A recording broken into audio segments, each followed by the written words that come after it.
Hi everyone, welcome to MA Pathshala. This is Vijay. आज का session थोड़ा सा डिफरेंट होने वाला है। Right, for the past 70 days, not continuous 70 days, but हमने 70 सेशंस कर रखे हैं करेंटली। जो प्लेलिस्ट है हमारी बेस्ट ऑफ कैट अलर डे, उसमें हमने कैट के पीवाईक्यूज वगैरह सॉल्व करे। ठीक है, so we learned basically a lot and there are also again many videos actually left. कुछ प्रॉब्लम्स हमारे बचे हुए हैं, so be continue with that part. But आज के सेशन का जो हमारा एजेंडा है वो थोड़ा सा डिफरेंट है and I am like of the opinion कि ये सेशन हमारे लिए बहुत ज़्यादा इंपॉर्टेंट होने वाला है। ठीक है, सो अगर आप कैट 24 एस्पिरेंट हो, so this session is a must for you. Right now we are actually going to discuss a 40 day plan for LRTI। अब जब हम 40 डे प्लान की बात करते हैं तो इसमें मैं हम ये भी हम डिस्कस करना चाहेंगे कि क्या हमारे डूज एंड डोंट्स होने चाहिए for the remaining 40 days. Right, I am just rounding it about to 40 days. 40 days से थोड़ा सा ऊपर है, but you should definitely take a break at the last. ठीक है, अभी जितना पुश करना है अपने को कर लेना चाहिए। सो इस 40 डे प्लान में I will keep things very simple and that is how things should be. ये लास्ट का टाइम chaotic बहुत होता है, so you have to remove all the noises, all the chaos। ठीक है, उसको रिमूव करके जो हमारा बेस्ट पॉसिबल अप्रोच होना चाहिए, ऐसा approach, like I am not saying कि मेरा ही अप्रोच तुम्हें फॉलो करना चाहिए, बट एक ऐसा अप्रोच होना चाहिए विच टेल्स यू कि हाँ, you are preparing, you are keeping the momentum high. सबसे इंपॉर्टेंट वो है, right, you should take the momentum till CAT. Right, ऐसा हमारे पास सिंपल एक प्लान होना चाहिए, ऐसा प्लान ऑफ एक्शन होना चाहिए for the remaining days. And like third, ऐसा प्लान होना चाहिए जिससे तुम्हें हमेशा कॉन्फिडेंस आए। That is very important because in the last stages आप बहुत कुछ, जैसे online obviously things are accessible, मेरी वीडियो है, ऐसे बहुत सारी वीडियोस हैं। ठीक है, आप different kinds of opinions obviously देखते होगे। आई एम नॉट सेइंग कि one opinion is wrong, one opinion is right, but you have to stick to one opinion and you have to take it along with that. Now, सबसे पहली चीज जो मैं आपको ये बोलना चाहता हूँ कि जो रिमेनिंग 40 डेज है, इसमें क्या चीजें हमारे लिए इंपॉर्टेंट होने वाली है। तो पहला तो मैंने आपको बोला, you have to keep things simple. What do I actually mean by keeping things simple? First of all हम बात करते हैं मॉक्स की। ठीक है, नाउ मॉक्स जब मैं यहाँ पे बोल रहा हूँ तो I am not specifically speaking for LRDI, I am actually speaking as a whole, right, cumulative terms में मैं बात कर रहा हूँ कि आपको ओवरऑल नंबर ऑफ मॉक्स कितने लिखने चाहिए। Now there are two sides to mocks. there are like two sets of people who are actually going to write this cat 24 paper. पहला कैटेगरी वो है जो क्या है, रिपीटर है। ठीक है, पहला कैटेगरी क्या है, रिपीटर है, और सेकंड क्या है, जो फ्रेशर है। फ्रेशर इन टर्म्स कि वो पहली बार एक्चुअली में कैट लिख रहा है। सो ऑब्वियसली अगर हम जैसे फ्रेशर की बात करें, राइट, अगर मैं फ्रेशर की बात करूं पहले, तो फ्रेशर आर दोज पीपल जो पहली बार एक्चुअली कैट लिख रहे हैं, बहुत ज्यादा एक्सपोजर है ही नहीं। They would have been learning concepts, नए सेट सीख रहे होंगे LRDA में, और क्वांट वगैरह में भी बाकी प्रॉब्लम सॉल्व कर रहे होंगे। बट जैसे अगर हम LRDA की बात करें तो नए सेट्स पहली बार उन्होंने डील करे होंगे, ऐसा कुछ उन्होंने पहले देखा ही नहीं होगा। Right, so for the fast 6-7 months उन्होंने काफी कंटेंट पे काम कर रखा होगा। सो फ्रेशर्स के लिए अगर आप मेरे से पूछोगे लास्ट 40 डेज में आपको क्या करना चाहिए with respect to the number of mocks, so I did talk with a lot of people and they were saying हम 20 मॉक लिख लेंगे, 40 मॉक लिख लेंगे। Writing 40 mocks is not bad, but that is not going to create a lot of difference if not done properly. तो इसीलिए 40 का number properly करना possible नहीं है, बिकॉज सिर्फ मॉक लिखना हमारे लिए इंपॉर्टेंट नहीं है, मॉक की एनालिसिस ज्यादा एक्चुअली हमारे लिए काम आने वाली है। So the number of मॉक्स ideally for a fresher in these remaining 40 days ऐसा कुछ होना चाहिए जिसमें आप हर 3 दिन पे पॉसिबली एक मॉक लिख रहे होगे।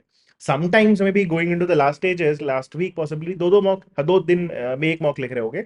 बट 3 दिन से लाइक अप्रोक्सीमेटली अगर आप एवरेज करके चलोगे, right, so you are actually looking at a 12 to 15 का नंबर। थोड़ा बहुत ऊपर नीचे अपना चलेगा, मे बी एक वीक में आपने 4 मॉक्स लिख लिए सपोज। सो 12 to 15 का number is the maximum you should be writing in terms of the number of mocks. जो तुम्हारा टाइम स्पेंड होना चाहिए वो किस पे होना चाहिए, उसकी प्रॉपर एनालिसिस पे होना चाहिए। Now what do I actually mean bye analysis, अब ये भी हम डिस्कस कर लेते हैं, मॉक के एनालिसिस हमारे लिए क्या किस तरीके से इंपॉर्टेंट होने वाली है। तो मॉक के एनालिसिस में देखो यार, दो चीजें हमेशा ध्यान रखना कि जब आप उसको वापस से सॉल्व कर रहे होगे, फॉर एग्जांपल आपने मॉक लिख लिया, मॉक खत्म हो गया, उसके बाद आपने वापस से मॉक उठाया, तो एनालिसिस के टाइम पे तुम्हें इन डेप्थ चारों सेट का ये चेक करना चाहिए whether or not you actually selected the right sets or the easy ones first। क्या आप वो सिलेक्शन अच्छा कर पा रहे हो या फिर नहीं कर पा रहे हो। नाउ व्हेन आई एक्चुअली से कि अच्छा कर पा रहे हो कि नहीं कर पा रहे हो, there will be times when you falter. Falter as in, हो सकता है तुमने अपना पहला सेट ऐसा उठा लिया जो कंफर्टेबल टॉपिक से हो, तुम्हें लगेगा अरे हाँ इसमें टाइम कम लगता, उठाना चाहिए था, कंडीशंस भी कम थी। बट हो सकता है उसमें ऐसे कुछ एक दो भी कंडीशंस रहे which actually make the set very difficult.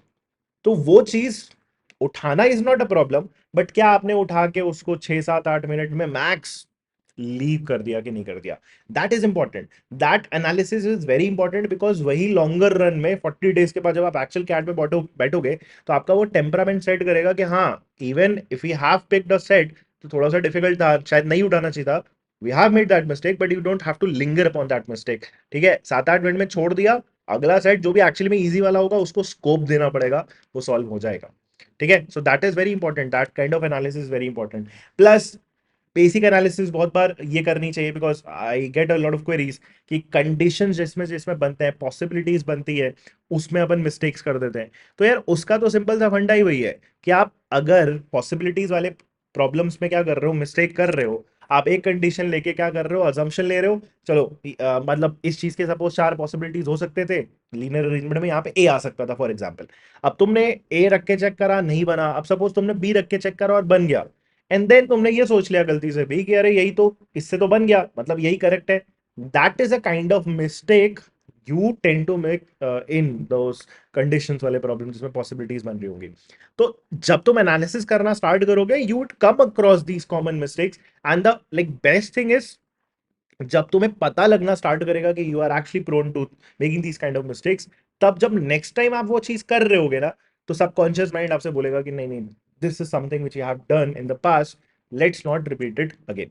Right, clear, ये वाला पार्ट हमारा एनालिसिस में इंपॉर्टेंट होना चाहिए।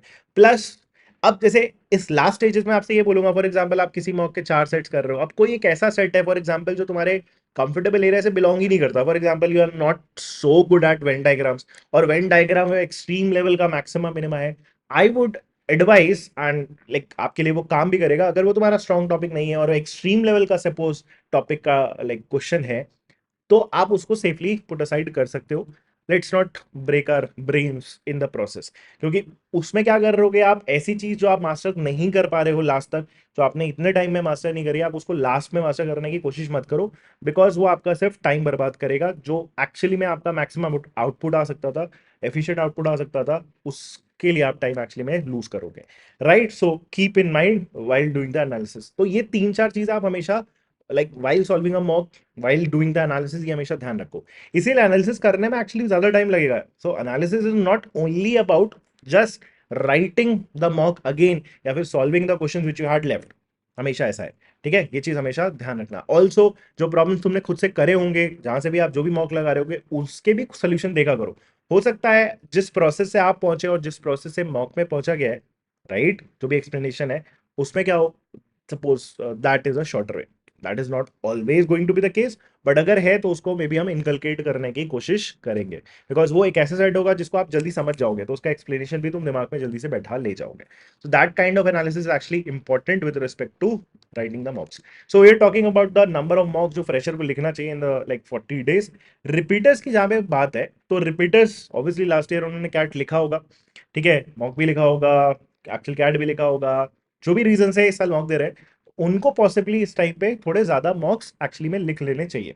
ठीक है, now that is again differing opinion, but I would say कि रिपीटर्स को ये नंबर जो 15 है वो कम से कम मिनिमम होना चाहिए उसके लिए।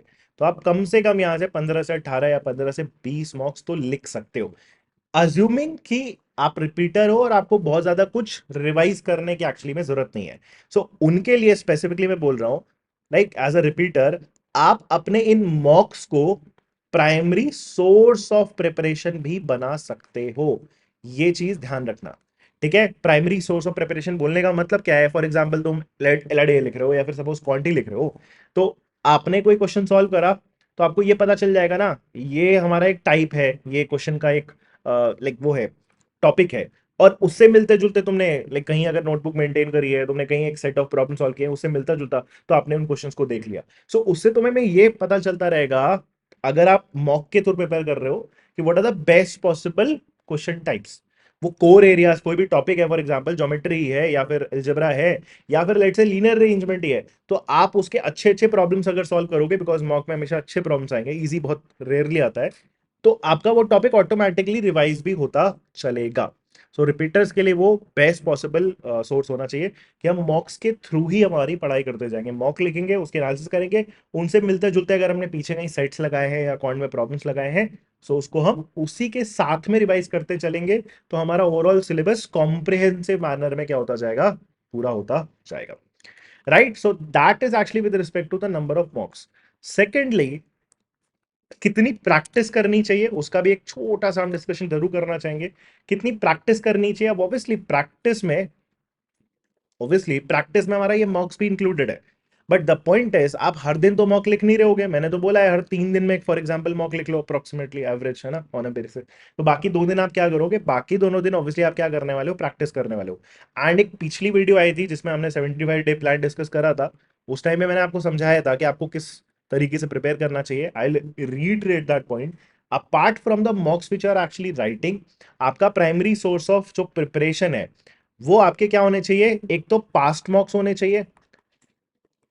ठीक है, पास्ट मॉक्स बोले तो सपोज आप यहां से 15 मॉक लिखने वाले हो, ठीक है, तो इससे पहले भी तो आपने इन कुछ 3-4 महीनों में कुछ नंबर ऑफ मॉक्स लिखे होंगे, तो एक तो उनके सेट्स लगाओ, उनको रिवाइज करो, उनके अगर आपने क्वेश्चन सॉल्व नहीं कर रहे हैं तो उनको रिविजिट करो। इसी के साथ आप डेफिनेटली क्या करना चाहते हो, यहां से पीवाईक्यू सॉल्व करना चाहते हो। ठीक है, तो पास मॉक्स करना है, पीवाईक्यूज करना है। ये दो चीजें तुम्हें कब करनी चाहिए, जिस दिन आप मॉक नहीं लिख रहे होगे। जिस दिन आप मॉक लिख रहे होगे ऑटोमेटिकली आप 4 अच्छे सेट्स तो सॉल्व कर ही रहोगे, तो तुम्हारा जो डे का एजेंडा होना चाहिए वो तुम्हारा ऑटोमेटिकली मीट हो जाएगा। बाकी दोनों दिन आप पास मॉक्स देखो, आप पीवाईक्यू करो, या फिर जो भी तुमने पढ़ा है, साल भर पढ़ा है, ऑब्वियसली कहीं से भी क्लासेस तुमने ली रखी होंगी, ठीक है, मैंने करा रखा है, या फिर जहां से भी तुमने एक्चुअली में क्लासेस कर रखी होंगी, आपको डेफिनेटली बताया गया होगा कि maintain a source of good problems, तो आप उनको विजिट करो। लीनियर अरेंजमेंट पे 5-6 सेट अगर तुम अच्छे भी विजिट कर लोगे ना, तो तुम्हारा लीनियर अरेंजमेंट का जो मोमेंटम है, हो सकता है तुमने बहुत टाइम पहले कर रखा हो, बट वो मोमेंटम क्या होगा, वापस से रिकॉल हो जाएगा। रिकॉल फैक्टर हमारे लिए एक्चुअली में बहुत ज्यादा इंपॉर्टेंट है। डोंट गो फॉर थिंग्स जो अपने अभी तक मास्टर नहीं करी है, मैंने पहले भी समझाया था, फिर से बोल रहा हूं, नई चीज बहुत ज्यादा पढ़ने का फायदा नहीं है। आप जितनी भी चीजें पढ़ चुके हो उसको ब्रश अप करते रहो, उसको बार बार रिवाइज करो। Revision, revision will be the key. ठीक है, जितना ज्यादा आप रिवाइज करोगे उतना ज्यादा आपके लिए क्या होने वाला है, अच्छा होने वाला है। पुराने सेट से अच्छे सेट है उनको बार बार लगाओ, उनको सॉल्व करो, स्पीड बढ़ेगी, वो आपके लिए ज्यादा काम आने वाला है। When ever you get time, हो सकता है तो आप स्टार्टिंग में तो मैं बहुत सिंपल सुडोकू और ये सब के लिए बोलता था, लास्ट में आके अगर आपको अपने ब्रेन को ट्रेन करना है, ठीक है, apart from doing this मॉक्स and preparation, तो इसके अलावा आप क्या कर सकते हो, आप किलर सुडोकू भी सॉल्व कर सकते हो। ठीक है, इसका डिफिकल्टी लेवल बढ़ा दो and train your brain for that. और बंचेस में ट्राई करो, बंचेस का बोले तो मतलब जैसे आपका एक्चुअल में जो एलडीए का सेक्शन है 40 मिनट्स का है ना, तो आप 40-40 मिनट के स्प्रिंट करा करो। 40-40 मिनट के 3 स्प्रिंट अगर कर पाओ दिन में, तो आप 3 स्प्रिंट करा करो, 40 मिनट्स, 40 मिनट्स और 40 मिनट। तो एक बार 40 मिनट के स्ट्रेच पे पढ़ने बैठे, कंटिन्यूसली सॉल्व करा, ब्रेक लिया, फिर थोड़ी देर बाद 10-15 मिनट का ब्रेक लेके फिर 40 मिनट का स्प्रिंट किया, फिर ब्रेक लिया, फिर 40 मिनट का स्प्रिंट किया। इस तरीके से तुम अपने एलआरडीए को पूरा प्रिपेयर कर सकते हो थ्रू आउट द डे। तो उससे आपका जो टाइम टेकिंग वाला पार्ट है, जो इनबिल्ट क्लॉक होनी चाहिए आपकी, जो डेवलप होनी चाहिए, वो भी डेवलप होती रहेगी, तुम्हारी आदत भी लगेगी। इसके साथ तुम ये पजल करते रहोगे, तो नंबर क्रंचिंग आपका थोड़ा सा फाइन होता जाएगा, फाइन ट्यूनिंग होती जाएगी।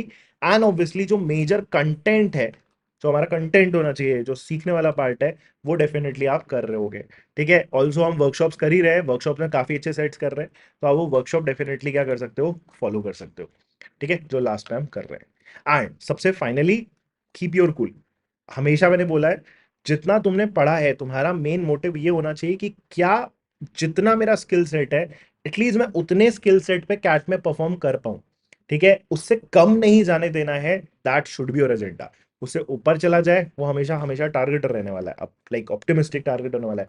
बट अगर हम सपोज एक्चुअल में 1 सेट या 1.5 सेट बनाने के लायक हैं, तो ऐसा नहीं होना चाहिए बस कि आप जबरदस्ती पुश कर रहे हो लास्ट के 40 डेज में, और आप एक्चुअल कैट के दिन वो 1-1.5 सेट भी नहीं बना पाए। बिकॉज यही होता है, you don't have to burn out, remember that word, burn out नहीं होना है, ठीक है। You should like remain cautious of this, क्योंकि लास्ट के स्टेज में बहुत ज्यादा करने के चक्कर में क्या होता है, हम बर्न आउट हो जाते हैं।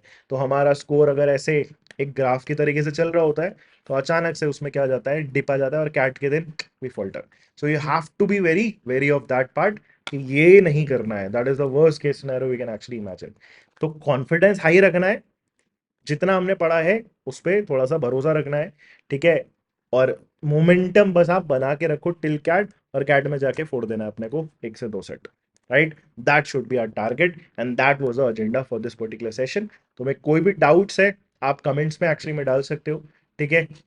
आई will take time, but I will definitely hear your queries, ठीक है। क्या चल रहा है, आप डाउट्स नहीं है तो just put in the comments, ठीक है। बताओ मेरे से कि क्या चल रहा है, पैनिक हो रहा है, जो भी हो रहा है, जब आप उसको बोलोगे ना तो अंदर से निकलेगा, and maybe you get to talk to someone through that, ठीक है। तो जब निकालोगे तो हो सकता है वापस वो रिलीज हो, प्रेशर रिलीज हो, ठीक है। सो आई होप बेसिक आपको समझ में आ गया कि लास्ट के 40 डेज में we have to actually keep things very simple.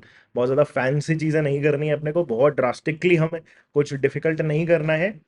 Now is not the time, जितना पीछे नई चीज़ें पढ़नी थी वो हमने पढ़ लिया है। You just have to trust your preparation, and you will do wonders in the actual paper, right. So I hope the idea is clear. Thank you, all the best.